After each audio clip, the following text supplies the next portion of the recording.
8 de la mañana con 36 minutos, 8 con 36 minutos, en Punto Noticias, primera emisión. Saludamos con la doctora Angélica Porras, jurista, ex vocal del Consejo de la Judicatura, integrante de Acción Jurídica Popular. ¿Cómo está, doctora? Buenos días. Bienvenida, gracias por atender nuestra invitación. Le acompañamos a Alexis Moncayo, quien le habla, Liceni Espinel. En las últimas horas han generado polémicas las declaraciones a través de Twitter de la ministra fiscal general del Estado, Diana Salazar, en el sentido de que hay personajes ilustres, exfuncionarios que están interfiriendo, presionando en el caso ante la justicia, ante los estamentos judiciales por el caso denominado Las Torres, que involucra al contralor subrogante Pablo Celi y otros procesados. ¿Cómo interpretar estas declaraciones? En la Asamblea Nacional se pide ya que la ministra fiscal Diana Salazar explique quiénes son esos exfuncionarios y quiénes son esas personas ilustres. ¿Cuál debería ser el paso que se dé en este sentido para conocer quiénes son los personajes o las personas que están presionando por el caso Las Torres? Buenos días, bienvenida. Muy buenos días, Liceña, Alexis, muchas gracias por la invitación, un saludo cordial a todos los oyentes. Bueno, me parece que, ¿qué tal? Me parece que las declaraciones de la fiscal general son unas declaraciones de un secreto a voces. Siempre se ha conocido en el país que hay presiones de autoridades, que hay presiones de exfuncionarios y de ciudadanos ilustres, como ha dicho la propia fiscal, sobre la justicia.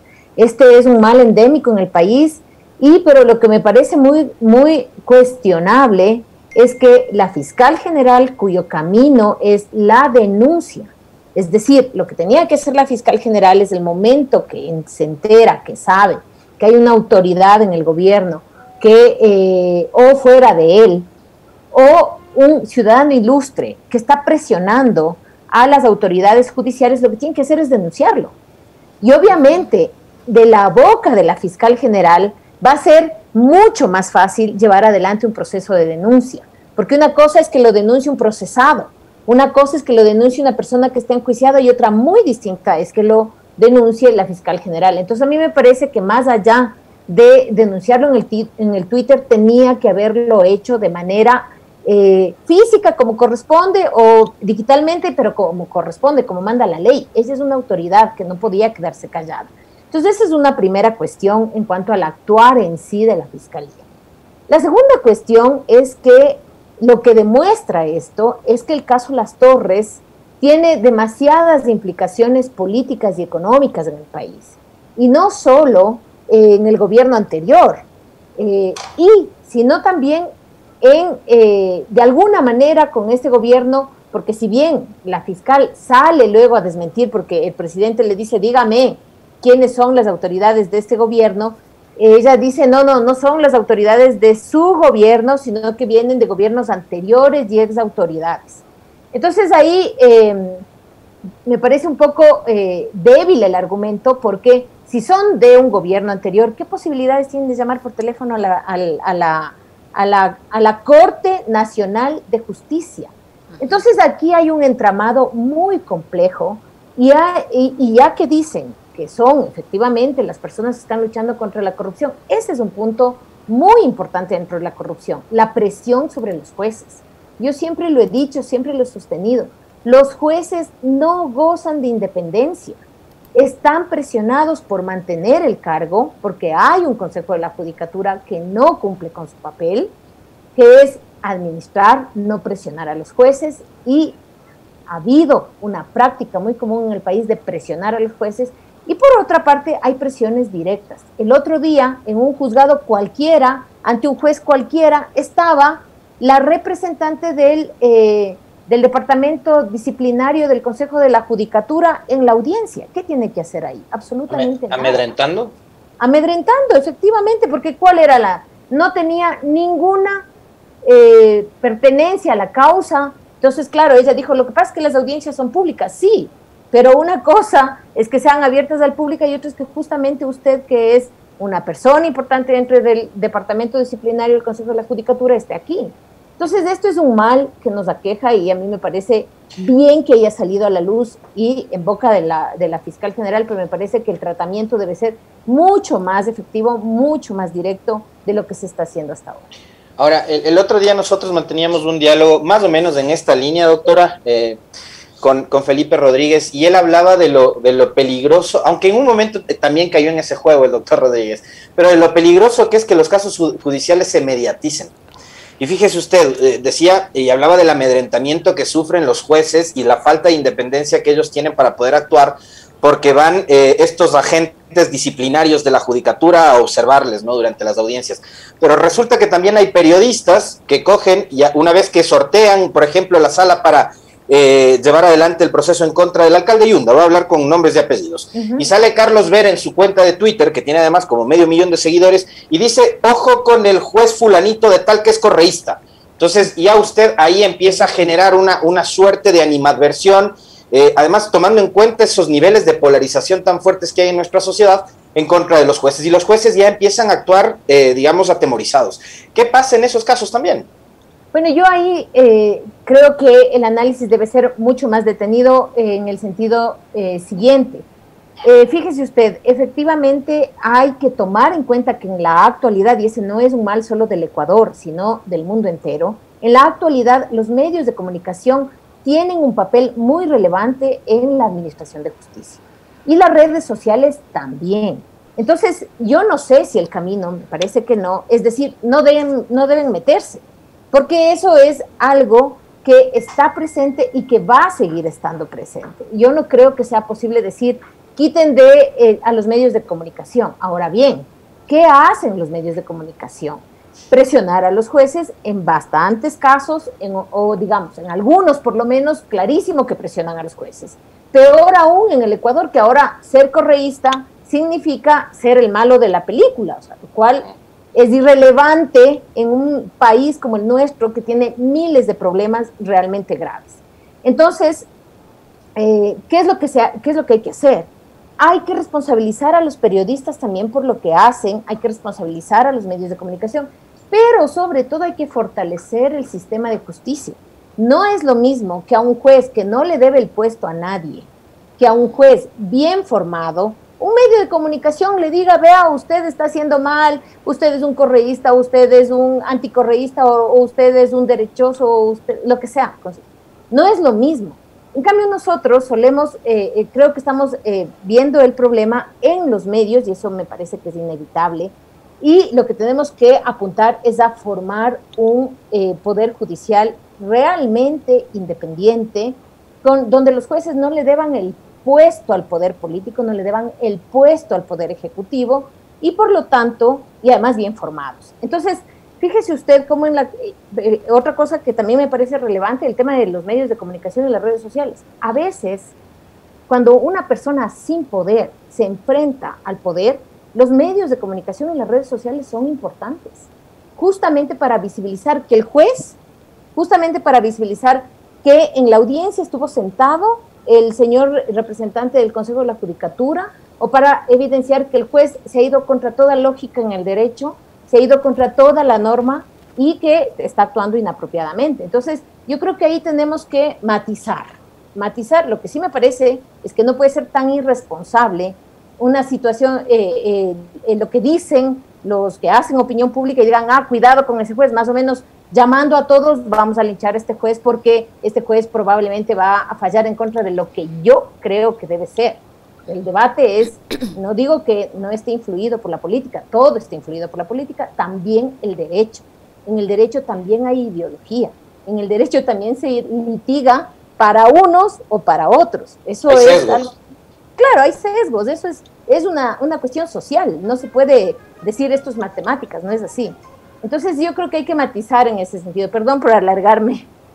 Doctora Arias, las declaraciones de la señora fiscal, ¿usted cree pueden haber influido, en la toma de decisiones de estas instancias a las que acudió la defensa del contralor subrogante Pablo Celi en dos instancias, tanto para el habeas corpus como para este otro recurso que fueron negados, y que posiblemente ocurra lo mismo en la audiencia prevista para el próximo lunes de la revocatoria de la prisión preventiva?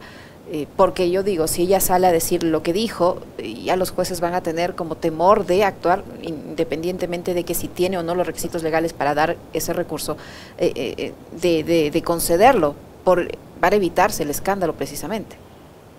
Precisamente, claro, o sea, son las consecuencias de una afirmación como esa en Twitter, de una autoridad como esa en Twitter, por supuesto que son consecuencias graves. Ahora, el tema es que es una cuestión que no se puede probar, ni a favor ni en contra. O sea, no podemos decir, miren, esto ocasionó esta decisión o no, porque los jueces van a sostener que lo hicieron sin ninguna presión. Y desde el otro lado se puede sostener lo que pasa es que la fiscal salió. Yo más bien quisiera, por lo tanto, yo creo que las consecuencias, por supuesto que hay, más de una autoridad, cuando una autoridad de este nivel hace estas declaraciones. Pero yo creo que nosotros debemos poner atención en que tener que recurrir a una denuncia en Twitter sea un camino adecuado en términos jurídicos. O sea, eso me parece a mí que nos da cuenta de en dónde estamos, cuál es el debate que tenemos. O sea, si yo tengo noticias de que están presionando al juez, denuncio. Eso, y más aún si es una autoridad. Entonces, me parece a mí que ahí hay un problema mayor en la justicia y que todas estas declaraciones de que la justicia ahora sí es independiente, ahora sí que nadie le va a tocar, no son más que buenas intenciones. No me parece que haya ido más allá de eso. Bueno, doctora, usted acaba de poner el dedo en la llaga, ¿no? Esos tweets de la fiscal, sin nombres, sin apellidos, porque además con la información que maneja una fiscal general del Estado, resultan, la verdad, más que hilarantes, ¿no? O sea, a mí me dio, perdón lo que voy a decir, pero me causó risa. O sea, una fiscal general del Estado lanzando por ahí acusaciones con comillas de ciudadanos ilustres. Debe saber perfectamente bien quiénes son los ciudadanos ilustres, diga con nombres y apellidos. Y una cosa adicional, doctora, es decir, ahora la fiscal está diciendo, yo por las presiones de estos ilustres ciudadanos a los que no me puedo enfrentar porque parece que son muy poderosos, no puedo ejercer justicia. ¿Y por qué antes sí pudo? A un tipo que parecía poderosísimo como Rafael Correa, que con el influjo psíquico él podía mover la mitad del mundo, el monumento a la playa, ¿no? Entonces, ¿cómo lo enjuició a Correa, lo sentenció a Correa, y ahora resulta que no puede? Entonces, antes sí cedía las presiones, pero que diga quiénes son los que presionaron antes y que diga quiénes están presionando hoy. Es lo mínimo, ¿no?, que se exige de una fiscal general, porque es uno de los puestos, uno de los cargos con más poder dentro de la justicia, y el acceso a la información que tiene es, yo diría sinceramente, casi ilimitada. Entonces me parece a mí que lo que está diciendo es eso, no me puedo enfrentar a estas ex autoridades, y si alguien no se puede enfrentar a una ex autoridad es porque actualmente tiene también protección, pues.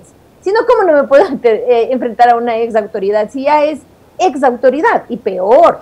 O porque le debe favores, doctora Arias, porque eso también es lo que dijo, doctora Porras, perdón, que hay gente que debe favores, posiblemente también debe favores. Por supuesto. Entonces, fíjese usted, estamos hablando por un lado de que estas ex autoridades todavía tienen a alguien que les proteja y que no son jueces de primera instancia, porque ellos no son protección de nadie, o que no son funcionarios de los de la última fila, sino que son de primera línea, porque imagínense que no se les puede tocar, en primer lugar. En segundo lugar, el tema de los favores. Mire usted lo que significa. Hay un estudio súper conocido en nuestro país que dice que una de las cosas que influye en la falta de independencia de los jueces es justamente que se sabe a quién se le debe el puesto. Entonces, claro, cuando uno sabe a quién le debe el puesto y que ese puesto puede terminar el momento en que a esa persona su actuación no le agrade, ese momento significa que usted tiene que pagar favores toda la vida. Entonces, nosotros no podemos hacernos los tontos. En nuestro país hay un mecanismo de padrinazgo, inclusive en los tales concursos de méritos, que no son más que una farsa, donde uno sabe muy bien que tiene que ir a pelearse con todos para abrirse un espacio, porque no son transparentes, no son suficiente garantía de que el mejor vaya allí. Incluido el concurso que ganó la fiscal, doctora, porque hay un antecedente que es terrible. En este medio de comunicación, en una entrevista que mantuvo Javier Zavala, que formó parte del Consejo de Transición junto a Trujillo, Mendoza, Macas y Hernández y demás, él aquí dijo que por orden de María Paula Romo se le había incrementado la puntuación a la doctora Salazar. Fíjese. Eso es cierto, yo escuché esa entrevista y yo diría que todos los concursos que se han realizado en nuestro país, por lo menos de los últimos, no sé, 10 años, tienen un mal mayor, que es la falta de transparencia. Como el concurso en el que ganó Galo Chiriboga y los que ganó Carlos Poli. Tal cual, aquí no estamos hablando de temporalidades. Y no estamos diciendo que el fulano sí, el otro no. No, hay que reconocer cómo funcionan nuestras instituciones. Y yo siempre he dicho, los ecuatorianos tenemos una tendencia a contentarnos con lo que dice literalmente la norma. Pues la norma dice que es transparente y el concurso es transparente. No, no es así. Entonces me parece que todos los concursos, los de la Corte Nacional, los de los conjueces que después les encargaron y que después sirvieron para sancionar a autoridades, no digo que no sean responsables las autoridades del gobierno de Correa, lo que digo es que no se podía utilizar jueces temporales para eso digo. Entonces me parece a mí que tenemos un mal mayor. Estos concursos de meritocracia, de méritos, de transparencia, no son más que declaraciones bonitas. Entonces, me parece a mí que la influencia que tiene el poder ejecutivo, el poder político y el poder económico sobre el poder judicial es muy grave. Entonces, no podemos hablar de independencia judicial más allá de las simples declaraciones que hace el presidente de la Corte Nacional, que me imagino que son con muy buenas intenciones, pero de ahí no creo que hasta ahora no podamos decir algo más. Ya son las 8 de la mañana con 52 minutos. Conversamos con la doctora Angélica Porras, jurista, exintegrante del Consejo de la Judicatura y también de Acción Jurídica Popular. Doctora Porras, la señora fiscal también ha señalado que ella no se va a prestar para torcer la justicia. No cuenten conmigo, dijo, para torcer la justicia. Yo me pregunto si es que ahora no se va a prestar para torcer la justicia. ¿Puede dar lugar esa declaración a entender o a interpretar o a presumir que antes sí se prestó para torcer la justicia? Yo creo que esa declaración está de más. O sea, se supone que un cargo tan relevante como ese jamás, nunca, y no hace falta que se lo diga, o sea, nunca se debe prestar para torcer la justicia.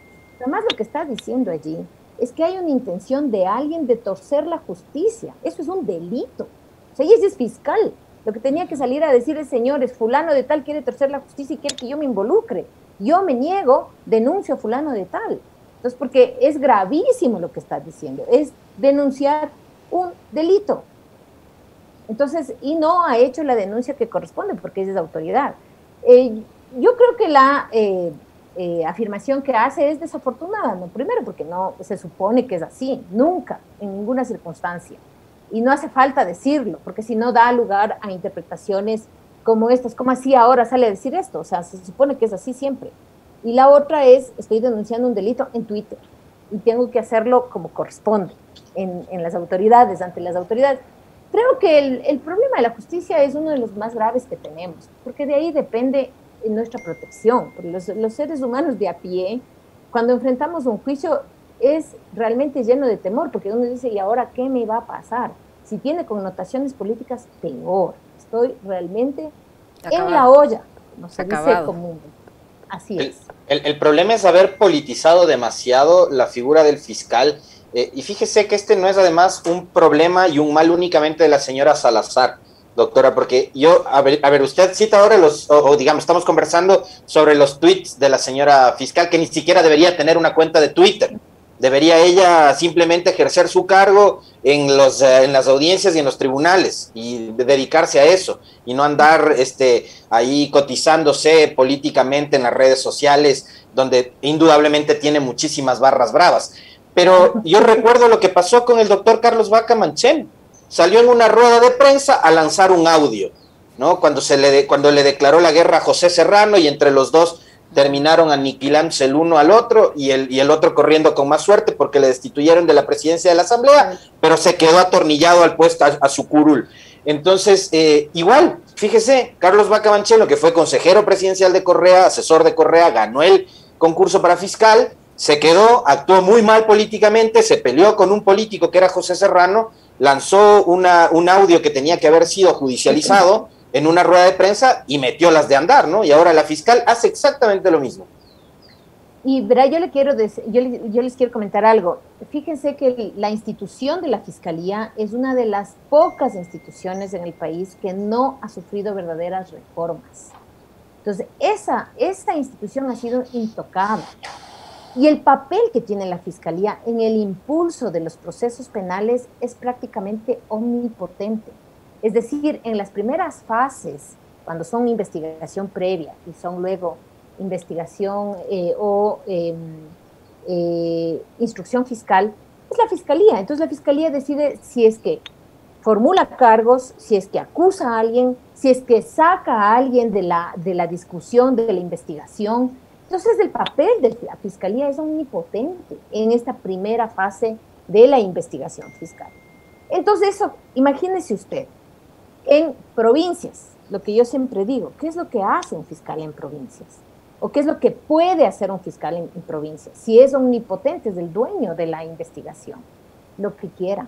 Entonces, esta institución, más allá de las personas que podemos cuestionar cómo fueron designadas, que podemos cuestionar sus credenciales académicas, su formación, etcétera, o su comportamiento como fiscales en sí, más allá de eso, la institución de la Fiscalía es una institución sumamente caduca, sumamente sin control, no tiene control, y ejerce un poder, y todo poder tiene que ser controlado.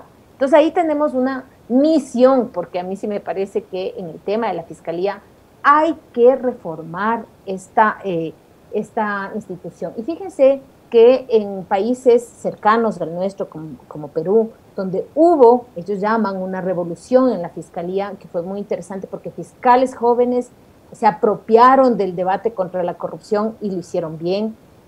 Por ejemplo, hay una institución de permitir un colegiado en los fiscales, para que no sea un solo fiscal el que decide estos graves casos. Entonces resulta que, imagínense la presión del fiscal e imagínense también si es que se equivoca o si lo hace con mala intención en contra de alguien políticamente relevante. Entonces, hay que buscar mecanismos de controlar el poder que tiene la Fiscalía, de transparentar el poder que tiene la Fiscalía y de garantizarnos la independencia de la Fiscalía. Doctora Porras, yo tengo dos inquietudes adicionales. La una tiene que ver en qué va a pasar con la cabeza de la Fiscalía si se confirma la renuncia de la señora Zárate. Si ella estaba subrogando a otro contralor que fue también subrogante, ¿qué cabe allí? ¿A quién le encarga la Contraloría? El tema de la Contraloría es un adefesio jurídico, porque en realidad ya el Consejo de Participación Ciudadana y Control Social debió haber nombrado al Contralor hace fechas. Y esto que se apegan en este tal dictamen de la Corte Constitucional que le deja blindado y no sé qué, o sea, él dice que siempre y cuando se realice el concurso, lo que hay que hacer es el concurso. Entonces, claro, ahí dice que tiene que hacerse primero este Tribunal de Cuentas y no sé qué otras cuestiones, pero eso no obsta, porque fíjese usted la situación en la que estamos. Es un fiscal subrogante. Entonces, ¿quién le va a subrogar? Por lo tanto, eso, desde mi punto de vista, lo que tenía que pasar es que el Consejo de Participación Ciudadana y Control tenía que nombrar hace rato al Contralor, hace rato, y punto. Entonces, me parece que ese es el deber, eso es lo que tiene que hacer el Consejo, llamar a concurso, abrir el concurso y nombrar al nuevo Contralor. Si se va a la otra, imagínense que y yo ahí sí me van a disculpar que haga esta comparación. Yo no entiendo cómo al señor Freddy Carrión todo el mundo le pide que renuncie, incluidos por ejemplo, nosotros. Le han linchado a Carrión. Claro, y al señor Celi. Y Celi sigue controlando la Contraloría desde la cárcel, lo acaba de decir hace segundos el asambleísta Juan Cristóbal Doret, que Celi sigue controlando la Contraloría desde la cárcel. Imagínese, en cambio, fíjese, en el caso de la Defensoría del Pueblo, todo el mundo, medios de comunicación, y a mí me parece bien, tendría que haber renunciado, pero ¿por qué no se le exige lo mismo a Celi y se le permite que siga controlando la Contraloría? Entonces, me parece terrible semejante diferencia de tratamiento. Eso que nos indica que hay personas que son más incómodas que otras, o hay amigos más cercanos que otros, punto. Pues no creo que vaya más allá la explicación.